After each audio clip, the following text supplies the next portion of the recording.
अस्सलाम वालेकुम viewers, welcome to my YouTube channel. मैं अहमद सरमीन, आपका कंप्यूटर टीचर।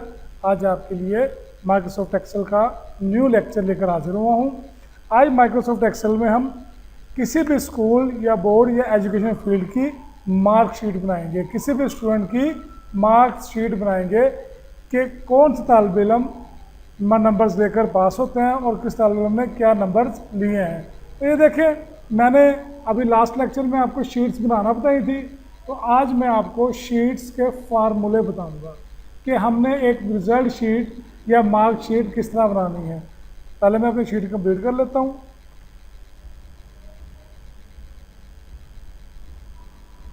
ले, मैंने ये अपनी शीट्स कंप्लीट कर ली।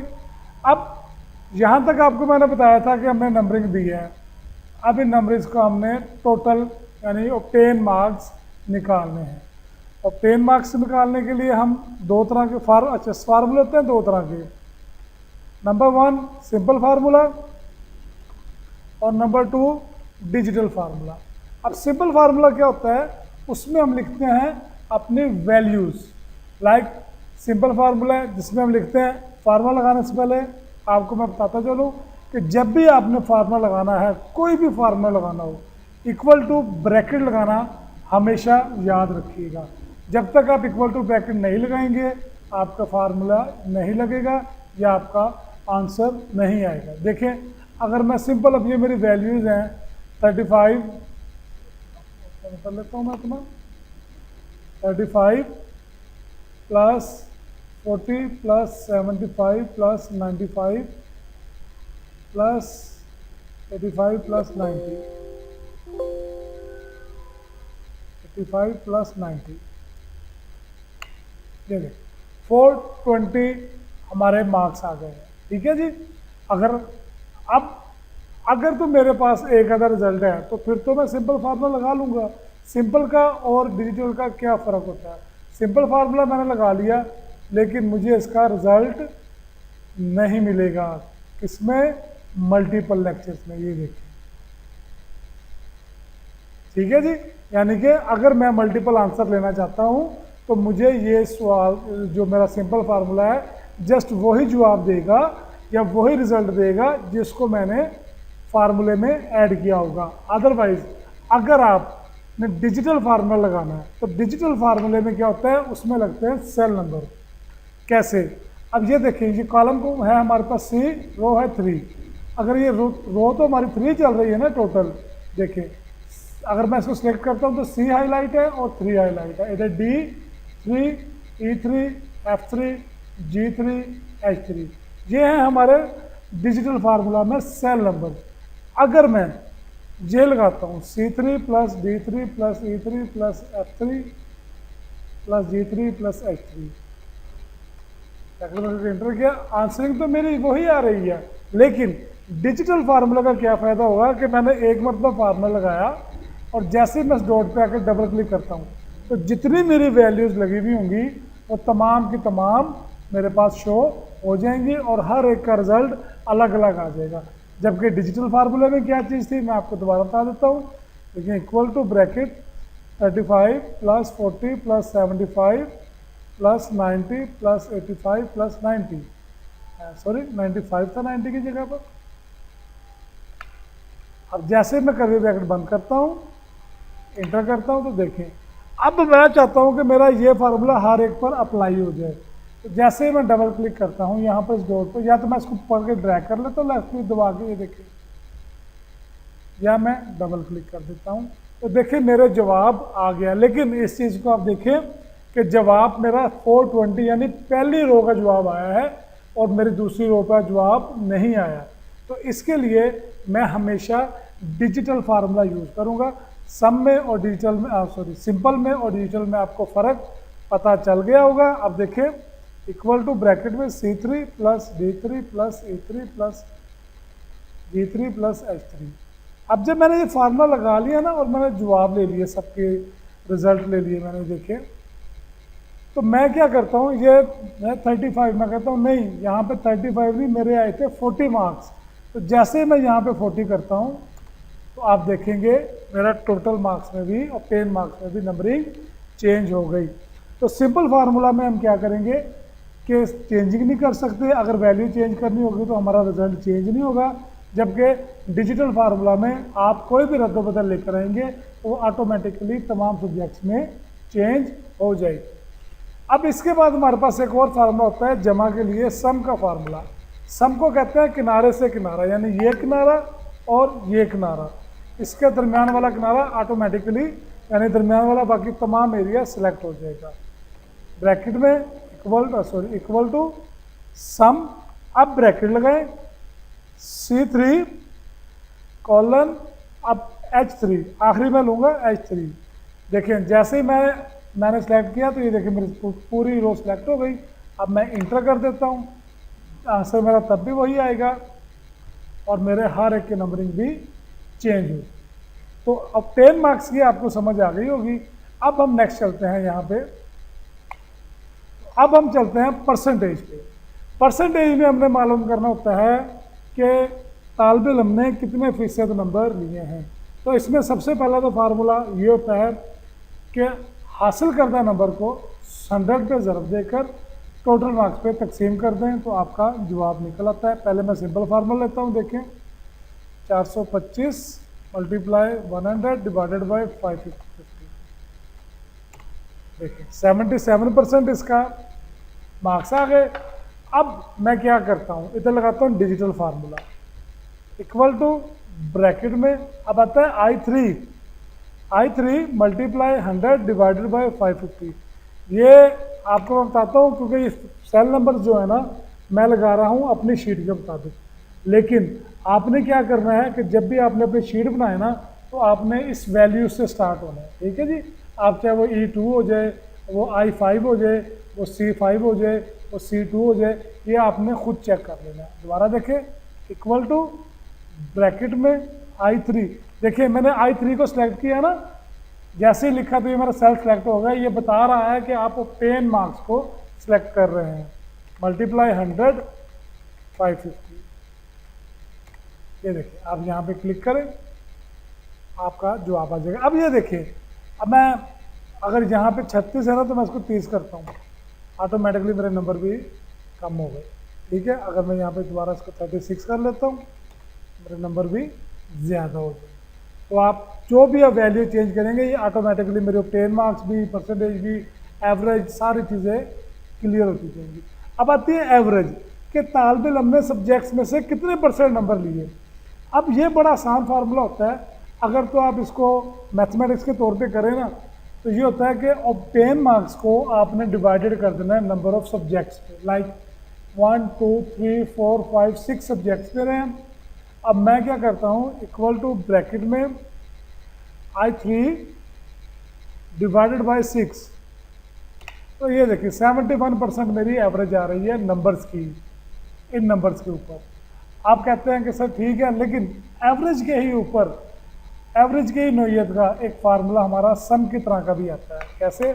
जैसे हमने शुरू में सम का फार्मूला लगाया ना, आप इसी तरह यहाँ पे एवरेज भी लगा देंगे इक्वल टू एवरेज ब्रैकेट में C3 कॉलन H3 और इंटर। देखिए अब भी हमारा वही जवाब आया है, आप इसका जवाब दे सकते हैं।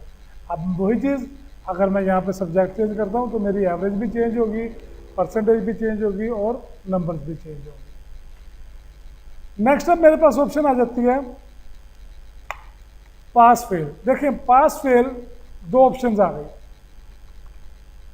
जब एक्सेल में रह के दो ऑप्शंस आ जाएं तो उसमें हम फार्मूला यूज करते हैं इफ, जब अगर की कंडीशन आ जाए। मैं जैसे सवाल करता हूँ व्यूअर्स आपसे कि मैंने आज लाहौर जाना है, अगर मैं शाम तक वापस आ गया तो व्यूअर्स मैं अपनी न्यू वीडियो ऐड कर दूंगा, वरना नहीं करूंगा। तो इट्स मीन कि अगर के बाद जो वरना की बात आई है तो इसमें हमारा इफ का फार्मूला यूज होगा। तो अब हमारे पास 2% आई हैं, यानी कि अगर परसेंटेज 33 से कम है, अगर परसेंटेज 33 से कम है तो फेल हो जाएगा, वरना पास हो जाएगा। किस तरह? ये देखिए, ये लेस देन का सिंबल है और ये ग्रेटर देन का सिंबल है। तो अभी तो हमारे पास आ रहा है ग्रेटर देन, लेस देन, तो हम लिखते हैं यहाँ पे इक्वल टू इफ ब्रैकेट में ये लेना है हमने परसेंटेज से, K3 less than 33 coma inverted coma. इनको आपने ज़हन में रखना है। देखिए मैं बहुत आपका लेक्चर फार्मूला लिख के थोड़ी देर अपनी वीडियो स्टिल भी करता हूँ। इस फार्मूला को आप याद कर लें या लिख लें, क्योंकि ये अगर आप एक्सेल में छोटी सी भी गलती करेंगे ना तो ये आपका रिजल्ट आगे नहीं देगा, फेल हो जाए कि अगर 33 से कम है तो फेल हो जाए। फिर इन्वर्टेड कोमा क्लोज कर दें, फिर कोमा लगाएं। जो ये कोमा आ रहा है ना, इस ये सिंबल वाजे कर रहा है वरना को। मैंने बताया अगर K3 यानी परसेंटेज कम है 33 से तो फेल हो जाए, वरना इन्वर्टेड कोमा लगा के इसको पास कर देंगे। ब्रैकेट बंद करें, इंटर कर दें, तो ये देखिए जैसे ही मैं यहाँ पे डबल क्लिक करता हूँ तो देखें जो स्टूडेंट मेरे फेल हुए हैं ये फेल शो हो गए, बाकी जो पास हो गए हैं वो पास शो हो गए हैं।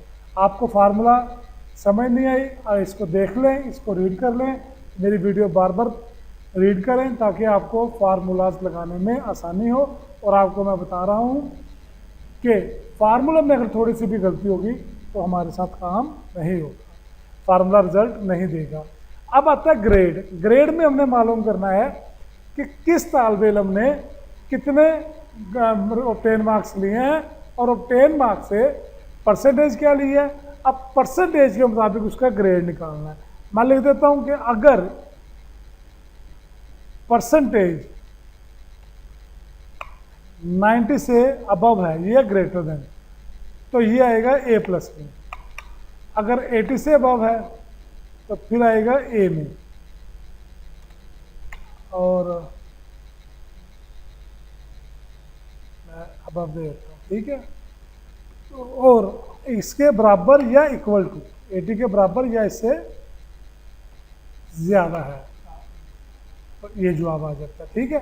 ऐसे ही हम अपना फार्मूला लिख लेते हैं। 80 वाला 70 वाले के पास B+ आ जाएगा, और जिसके 60 हैं वो B में आ जाएगा, और जिसके 50 हैं वो D ग्रेड में आ जाएगा, और जिसके 40 हैं वो E ग्रेड में आ जाएगा, और जो 33 से कम होगा वो F ग्रेड में आ जाएगा, ठीक है जी। तो इसी को देख के हम अपना फार्मूला लगाते हैं। देखिए अब मैं लिखता हूँ इक्वल टू इफ ब्रैकेट में K3 लेस देन 33 कोमा कोमे शुरू, इक्वल टू इफ ब्रैकेट में K3 लेस देन 33 कोमा कोमे शुरू, एफ ग्रेड कि हमारा एफ ग्रेड आ जाए। अब देखिए मैं आपको सिंपल से एक बात बताता हूँ, ये फार्मूला बहुत बड़ा है लेकिन इसको हम कहते हैं फार्मूला, ये रटे वाला काम नहीं है। इसको आपने रटना नहीं है कि जी बस याद कर लिया तो बस नहीं, इसको आप लेके चलें टेक्निकली तरीके से। देखिए मैंने ये फार्मूला लगा दिया, आप जस्ट इतना सा फार्मूला याद कर लेंगे। अब देखें इफ दोबारा ब्रैकेट में वही चीज़ आई K3 पहले वाले सेल आया less than equal to 40 comma कोमे शुरू E ग्रेड, ठीक है जी। वही कोमे दोबारा लग गए। फिर इफ ब्रैकेट में K3 less than equal to 50 B grade, if bracket में K3 less than equal to 60 C grade, if bracket में K3 less than equal to 70 B grade, if bracket में K3 less than equal to 80 तो B+, if bracket में K3 less than equal to 90 A grade. अब हम यहाँ पे A+ भी लिख सकते हैं, वरना A+, यानी कि जो 90 से कम या बराबर है तो उसका क्या जवाब आ जाएगा A ग्रेड, और जो कम है वो A ग्रेड पे, 90 से कम या बराबर वाला है A ग्रेड पे आ जाएगा, जो इससे ज़्यादा होगा वो A+। अब देखिए कि मेरी टोटल ब्रैकेट्स के कलर्स चेंज है। अगर मैं यहाँ पे कहीं पे एक 2 3 4 5 6 7। देखिए 7 ब्रैकेट्स मैंने लगाई, सबके सब कलर चेंज हैं। तो मैं फार्मूला पे क्लिक करता हूँ ना, तो ये देखिए, ये सबसे बड़ी अच्छी पहचान होती है कि आपका फार्मूला बिल्कुल ओके है। जैसे ही मैं इंटर करता हूँ, देखें 80 से कम है, लेकिन उसने कहा अगर कोई 80 से कम है या बराबर है तो उसका B+ आ गया। तो 80 से कम या बराबर है, B+ आ गया। ये देखिए, जो फेल है उनका F आ गया, A आ गया, सबका रिजल्ट अपना अपना आ गया। अब मैं यहाँ पे गलती डाल देता हूँ, एक कोमा की सिर्फ। अगर मैं इंटर करता हूँ,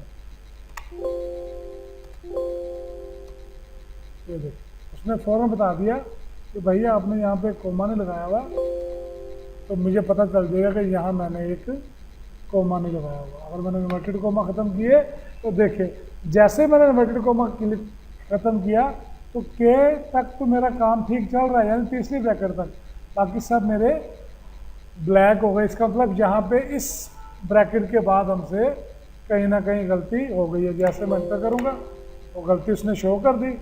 यहाँ पे मैं इन्वर्टेड कोमा लगाता हूँ, सब ब्रैकेट मेरी ओके हो गया। अब आता है हमारे पास रीमार्क्स। अब रीमार्क्स का जो फार्मूला है ना, वो हमने लेना है ग्रेड से। अगर A+ है तो परफेक्ट है, A है तो एक्सीलेंट है,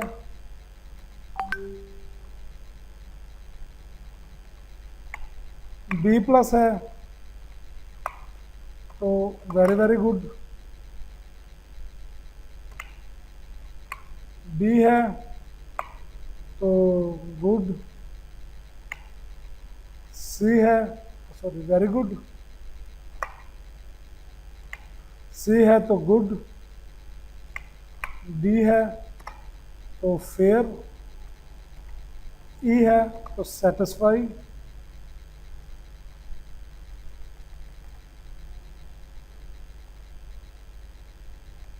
और F है तो फेल। ले, ठीक है जी। अब ये रिमार्क्स हमें लेना होता है ग्रेड से। ग्रेड से हमने क्या है चलना है, आपको मैं अभी बता देता हूँ, बड़ा इजी है। अगर यही रिजल्ट आपने अपनी मैट्रिक या FA की सनद पे देखे ना, अगर आप अपने सनद को बैक पे करें ना, तो वहाँ पे आपको रिमार्क्स दिए जाते हैं न ग्रेड की बिना पे।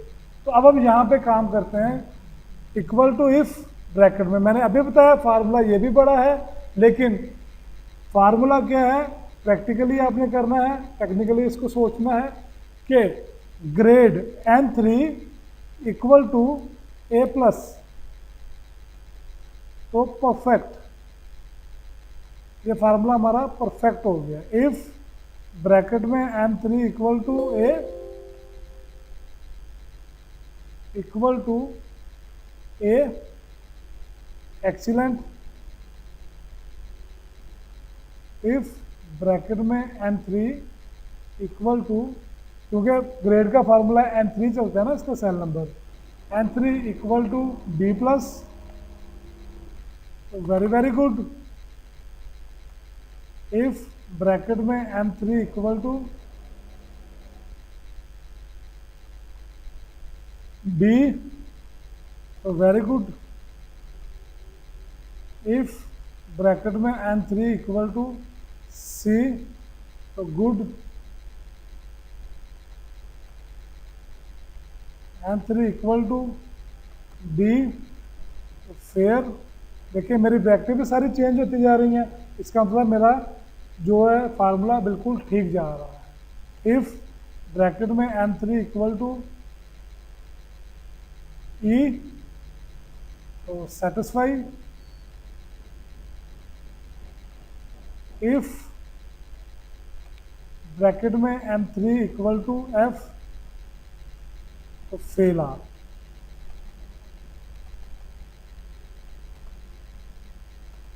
One two three four five six seven eight brackets को हमने क्लोज करके जैसे एंटर किया, B+ है तो वेरी वेरी गुड आ गया, A है तो एक्सीलेंट आ गया। नहीं, अब मैं क्या करता हूँ, जो हमारा C है उसमें कुछ नंबर बढ़ा देता हूँ मैं, 75, वेरी वेरी गुड आ गया। अच्छा परसेंटेज सॉरी बढ़ा दी मैंने, यहाँ से बढ़ाई,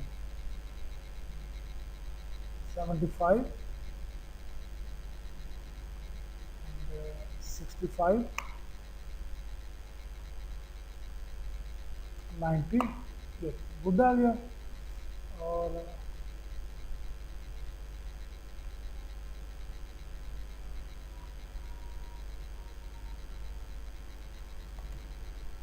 देखिए अगर मैं यहाँ पे भी इसको मार्क्स दे देता हूँ 90, इधर भी 90 कर देता हूँ, तो देखिए A+ पे मेरा परफेक्ट आ गया। ठीक है जी, यहाँ तक मुझे उम्मीद है आपको समझ आ गई होगी। अब मेरे यही फार्मूला है, अगर आपने लिखना है इन फार्मूलाज को तो मैं आपके यहाँ पास जूम कर देता हूँ इनको, आप इन फार्मूलाज को डिटेल में लिख भी सकते हैं। ये देख लें, आप इसकी स्नैप ले लें या मेरी वीडियो को बार बार देख लें। इसके बाद ये फार्मूला मेरे पास आया, देखिए मुकम्मल है। साइंस की बिल्कुल भी गलती आपके पास नहीं होनी चाहिए। अगर आप साइंस की गलती करेंगे तो आपका फार्मूले में रिजल्ट बिल्कुल भी ठीक नहीं आएगा। छोटी छोटी सी गलतियाँ होती हैं जिनको हमने ठीक करना होता है। नेक्स्ट, अब आता है पास फेल ईच सब्जेक्ट। अब ये होता है हमारा सप्ली सिस्टम। अब इसमें हमने सब्जेक्ट वाइज चलना है। मैं आपको अभी बता देता हूँ, ये ऐसे ही मैं आपको बताता हूँ कि अगर आपकी परसेंटेज 33 से कम है तो फेल हाल है। अब आप अपने आज में सब्जेक्ट वाइज कि अगर मैं ये हमारा 50 का है ना, तो हमने कहीं पे इसको नंबर ज़्यादा भी दिए हुए हैं, तो नंबर भी हम कुछ कम कर लेते हैं। ले, अब ये हमारा 50 का है ना, तो इसमें से हमने 20 वाले स्टूडेंट को पास करना है, बाकी जो 100 पे उस पर 33 वाले को पास करना है। तो मैं क्या लिखता हूँ, इक्वल टू इफ ब्रैकेट में K3 लेस देन 33 कॉमा में शुरू फेल ऑल या फेल एज अ होल लिख दें। अगर आपने इसको कैपिटल में लिखना चाहते हैं सेंटेंस के इसमें, तो आप देखें अपनी मर्जी से लिख सकते हैं, या कैप्स लॉक ऑन कर दें तो तब ये टोटल लिखेगा। ठीक है जी, अब देखें, अब मैंने आज ना सब्जेक्ट वाइज, मेरा सब्जेक्ट है यहाँ पे C3 से CDEFIHEFGH तक, तो पार्क ये मेरा। सबसे पहले मैं लिखता हूँ इफ ब्रैकेट में C3 लेस देन 20 कॉमा में शुरू फेल इन पार्क स्टडी,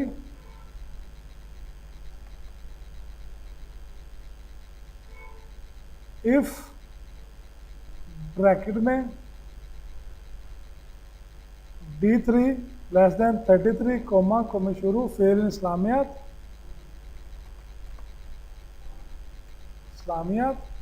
इस्लामियात के बाद आता है हमारे पास उर्दू, इंग्लिश, मैथ, साइंस।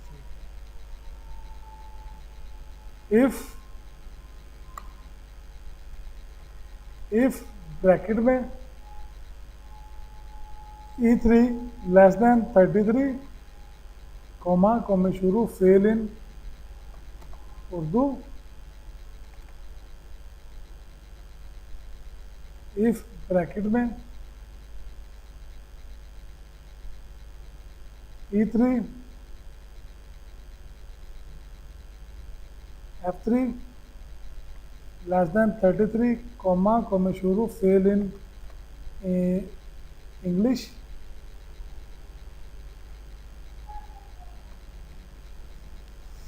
देख लेते हैं। उर्दू के बाद इंग्लिश आए थे, मैथ आया था, उर्दू के बाद इंग्लिश आया। ठीक है,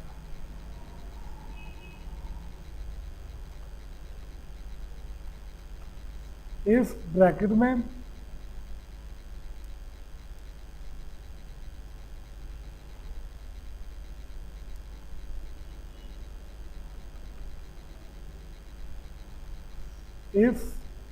में क्या आता है F3 G3 less than 33 comma में शुरू fail in math, if bracket में F3 हो गया H3 लेस देन 33 कॉमा में शुरू fail in science. 1 2 3 4 5 6 7 brackets close, हर एक का कलर चेंज, इंटर करेंगे, कहाँ पे गलती दे रहे हैं, पाक डॉट स्टडी में ये कॉमा नहीं बनाया। देखिए अब ये फॉल्स इसलिए है, आप देखिए यहाँ पे किसी सब्जेक्ट में ये फेल नहीं है। अगर मैं इसको 19 कर देता ना इस्लाम पाक स्टडी, तो ये देखिए ऐसे जो सब्जेक्ट में जो फेल होगा, जहाँ फॉल्स हो जाएगा उसका मतलब है कि वहाँ पे कोई भी फेल नहीं है। और जो एज ए होल होंगे एफ वो एज ए होल हो जाएंगे, जो उर्दू में इंग्लिश में सब में फेल हैं और सब हम आपको बता दिए गए हैं। तो अब ये देखें, ये फार्मूला था मेरा, इसको आप पिक ले लें या आप इसको लिख लें या आप इसको मेरी वीडियो को बार बार देखें तो आपको ये फार्मूला समझ आ जाएगा। आज हमने अपनी छोटी सी एक शीट, और यही हमारी शीट सबसे अहम होती है, इसको हमने बड़ी डिटेल्स में मैंने आपको समझाया है। मैं उम्मीद करता हूँ आपको इसमें समझ आ जाएगी। कल आपको मैं ग्रुपिंग शीट और सेक्शन वाइज शीट करवाऊँगा। उसमें हमारा क्या काम होगा कि ग्रुपिंग शीट में होगा जैसे मैट्रिक एफए के एग्ज़ाम दे के फ्री होते हैं, फ्री होने के बाद जब हमारा रिज़ल्ट आता है, रिज़ल्ट के बाद हमारे नंबर्स या परसेंटेज की बिना पर हमारे दाखिला होता है। जैसे कि साइंस है, टेक्निकल है, अपना मेडिकल है, तो कॉमर्स है या इंजीनियरिंग है, वो हमारे नंबर्स की बिना पे, हमारे परसेंटेज की बिना पर हमारा दाखिला होता है। कल आपको मैं वो शीट करवाऊँगा। सेक्शन वाइज शीट होती है, किसी भी एजुकेशन स्कूल में या किसी भी क्लास में हमने अपने बच्चों की स्ट्रेंथ को काउंट करना होता है कि एक क्लास में कितने बच्चे काउंट हो सकते हैं, कितने बच्चे बैठते हैं, क्लास में कितने बच्चे बचे हुए हैं। ये सारी मैं आपको सीट्स के बारे में आपको बताऊंगा इंशाल्लाह। तो हमारा आज का लेक्चर कंप्लीट हो गया है। आपने रिज़ल्ट शीट के बारे में तसल्ली से डिटेल से सीख लेना है।